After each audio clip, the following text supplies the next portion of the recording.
All right, so today we're going deep diving into some conspiracy theories about Antarctica. Oh, You know, that massive icy continent way down at the bottom of the world. right, right. And we're taking a look at this YouTube video, Huh?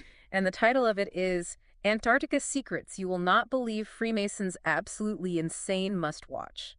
Whoa. Yeah. Yeah, so this is going to be fun. Sounds promising. Yeah, and you know, we're not here to debunk anything or endorse anything. We're just here to like unpack what this video is saying I see. and kind of look at the evidence that they're presenting, and you know, hopefully you can walk away with some new tools for critical thinking. I like that. Yeah.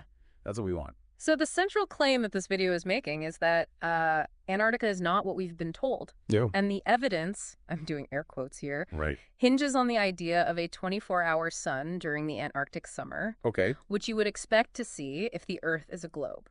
Yeah, if the Earth is a globe, then that would be the case, because the Earth is tilted on its axis. Right. And during the southern hemisphere summer, Antarctica is tilted towards the sun. Yeah. So that means that the sun stays above the horizon for a really long time, Uh-huh. and it actually circles the continent, Okay. creating this like continuous day. Wow. Yeah, so if you're standing there, you should be able to like see the sun make a full circle in the sky. Exactly. And because of that circular motion, the shadows cast by any object should also make a full 360-degree rotation throughout the day. Okay. So the video goes on to examine time-lapse videos and webcam feeds that are supposedly from the South Pole, Right. and they're claiming that they've been edited to remove evidence of this 24-hour sun phenomenon. Oh, wow. Yeah, so there's like a bunch of like little things that they point out, like flags disappearing midway through time lapses and unexplained gaps or jumps in the webcam footage. Okay. Shadows behaving inconsistently, sometimes appearing to move with the sun instead of opposite Which it. is weird.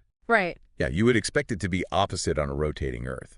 So to make their case even stronger, the video creator claims that they reached out to officials at the Australian Antarctic Division and the U.S. National Science Foundation to ask about this potentially missing footage. Oh, so they're like, why is this footage missing? Yeah, like what's going on? Interesting. And the initial response that they got back was that limited bandwidth and technical difficulties in Antarctica prevent continuous video recording. Which makes sense. Yeah. You know, it's a very remote and challenging environment. Right, like it's not easy to get good internet down there. Yeah. But the video creator wasn't satisfied with that answer. Oh, really? So they pressed for more information. I see. And that's when they received an explanation about a script that's used to automatically remove black frames to save space. So, like, they wouldn't want to waste a bunch of, bandwidth on just hours of darkness. Right, but the video creator argues that this doesn't explain missing footage during daylight hours in the summer. Yeah, because if the sun's up for a full 24 hours, why would there be any gaps? Right. That is a good question. So we've got this, like, suspicious lack of 24-hour sun footage, and we've got authorities giving, like, kind of weak-sounding answers. Right. What could possibly make this whole thing even more mysterious? I don't know. Well, the video doesn't shy away from pointing fingers at the Freemasons. Of course, secret societies. Right. Always going to be a secret society. So they're accusing Freemasons of controlling Antarctica Oh, wow. and manipulating our understanding of the world. Okay, so how do they tie the Freemasons to Antarctica? Well, they bring up several historical figures, Okay. like Richard Byrd, Robert Falcon Scott, James Clark Ross, I've heard of some of those. and Roald Amundsen, Okay. all famous Antarctic explorers. Yeah. And they claim that they were all Freemasons. So they're saying because some explorers were part of this group that means... Right. Yeah. And they also point to the ceremonial marker at the South Pole, claiming that it was erected by Freemasons, Okay. which I don't know if that's true. Yeah. And using that as evidence that there's this hidden agenda behind Antarctic exploration and research. Right. Like, what do you think about that? I mean, is it possible to be a scientist and a Freemason without having a hidden agenda?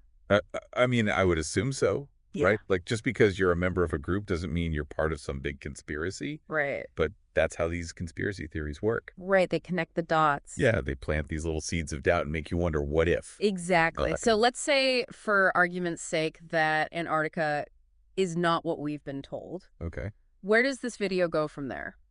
Well, that's where things get really interesting. They start exploring all these alternative theories about what might actually exist in Antarctica. Okay. Like venturing into the realm of ancient myths and legends. Ooh, I love a good myth. Right. So they mentioned Shambhala, I've heard of that. which is this mythical kingdom in Tibetan Buddhist texts. Ooh. And then there's this Tibetan tradition of White Island.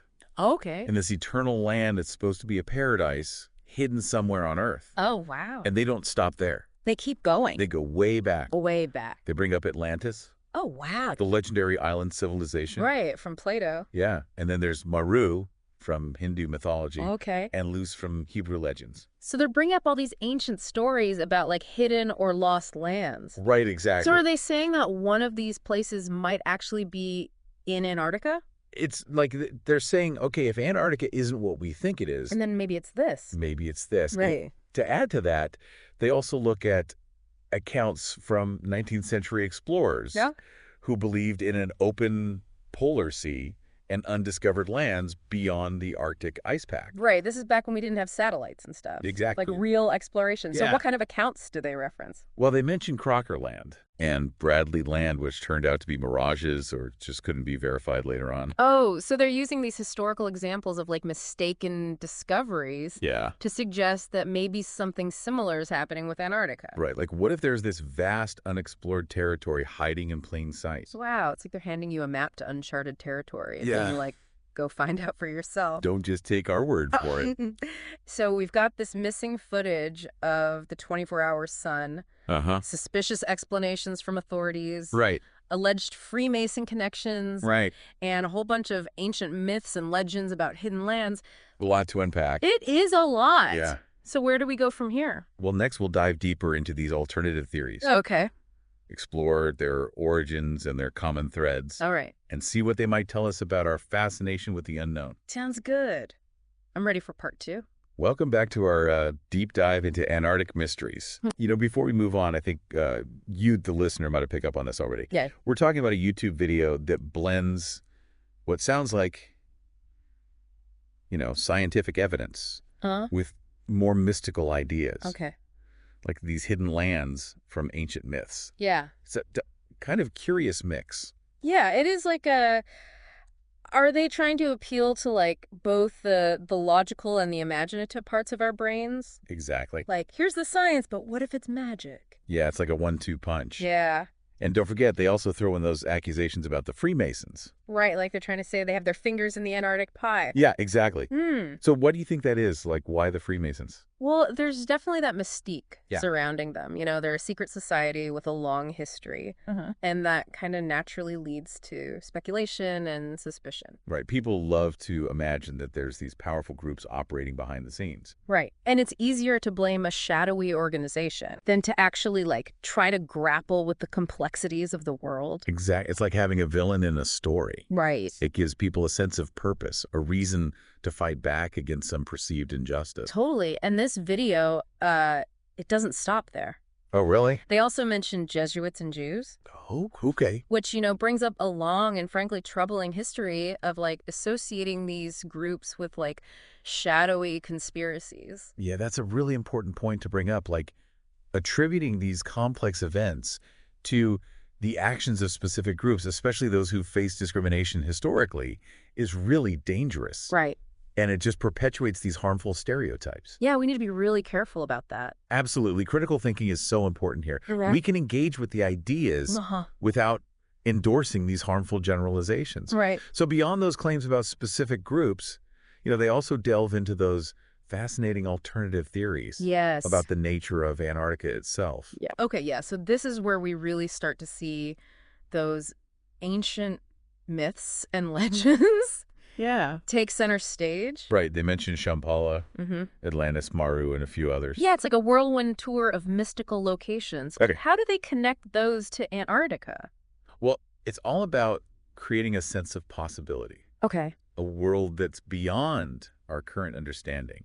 By connecting Antarctica to these ancient tales of hidden lands and lost civilizations, Uh-huh.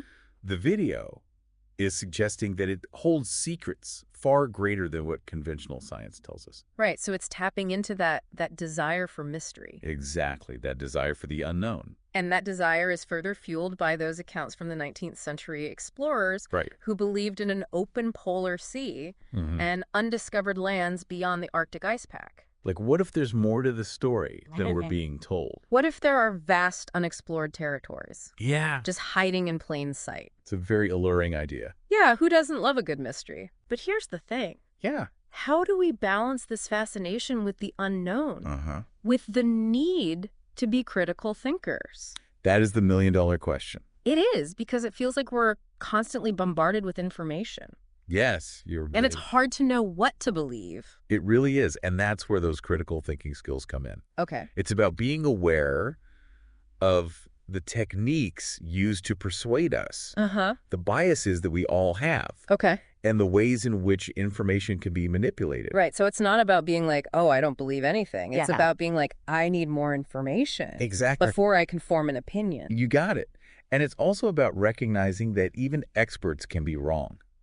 And that science is constantly evolving. Right. So what we think is true today might change tomorrow. Exactly. It's about being open to learning and challenging our own assumptions. That's a really good point. Yeah. Because it's so easy to fall into that trap of confirmation bias. Yeah. Where you only look for information that confirms what you already believe. Right. And you dismiss anything that challenges your worldview. Exactly. That's why it's so important to be open to different perspectives. Yeah. Even those that we might initially disagree with. Totally. It's about challenging our own assumptions and being willing to change our minds. Okay, so we've talked about the video's claims, the alternative theories, and the importance of skepticism. Yes. But how do we actually apply that in our daily lives? That's what we're going to explore in the final part of our deep dive. Okay. We'll look at some strategies for evaluating information. All right. Recognizing bias. Okay. And navigating the world of online content. Sounds like a plan. Yeah. I will see you back here for the final part of our Antarctic adventure.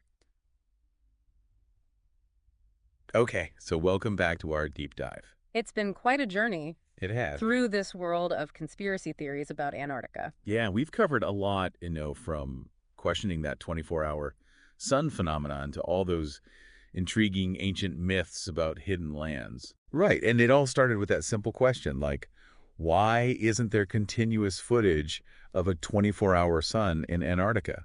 Right, and that just spirals into this web of, like, secret societies and alternative realities and... Yet there's this distrust of authority. Right. This feeling that we're not being told the whole truth. Right. And then this desire to uncover, like, this hidden knowledge that's out there. Yeah, it's that classic us versus them. Exactly. Like a select few are in the know. Right. And the rest of us are just, like, left in the dark. And that can be very seductive. Oh, yeah. Makes you feel like you're part of something special. Right. Like you're not just accepting the official narrative, you're actively seeking truth. But that search for truth can lead down some pretty weird paths. It can. So how do we navigate all this? Yeah, how do we know what to believe? Exactly, like with all this information overload and these conspiracy theories. Right, well, that's where those critical thinking skills come in. Okay. Being aware of the techniques that are used to persuade us, the biases we might have, and how information can be manipulated. Right, so it's not about, like, shutting down our curiosity or just saying everything is fake news. No, not at all. It's about being more aware. Yeah, more discerning. Of the potential pitfalls. Exactly, it's like developing a mental filter. Okay. A way to sift through all the noise and figure out what's the most credible and reliable information. So how do we build that mental filter? Well, a good first step is always consider the source. Okay. Like, who is presenting this information? Right. What's their background? What might their motives be? Right, because not all sources are created equal. Exactly, like a random YouTube video. Right. Might not be as reliable as a peer-reviewed scientific study. Right. And even with seemingly reputable sources, you always want to look for evidence. Okay. What are the facts that are supporting their claims? Right. Are there alternative explanations that they haven't considered? So it's about digging deeper. Yes. Like going beyond just the headlines and forming our own opinions. And it's also about being aware of our own biases.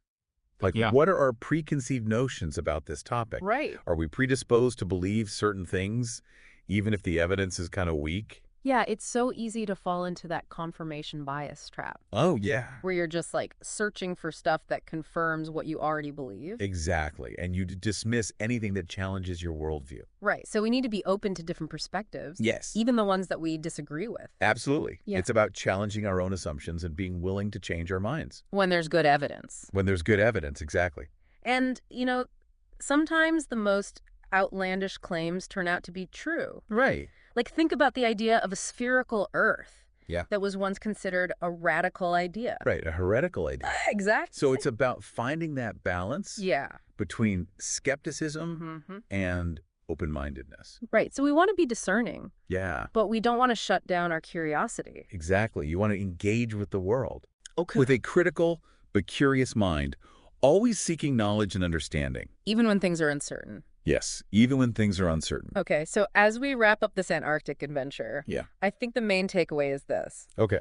Don't be afraid to question, to explore, to be fascinated by the unknown. Absolutely. But do so with a healthy dose of skepticism. Yes. And a commitment to critical thinking. And don't forget to challenge your own assumptions. Right, because the world is full of mysteries. It is. Both real and imagined. And uncovering those mysteries is an ongoing adventure. It is so. Thank you for joining us on our deep dive into Antarctic conspiracy theories. It's been fun. It has. And until next time, keep exploring. Keep questioning. Keep that mental filter sharp. We'll see you next time.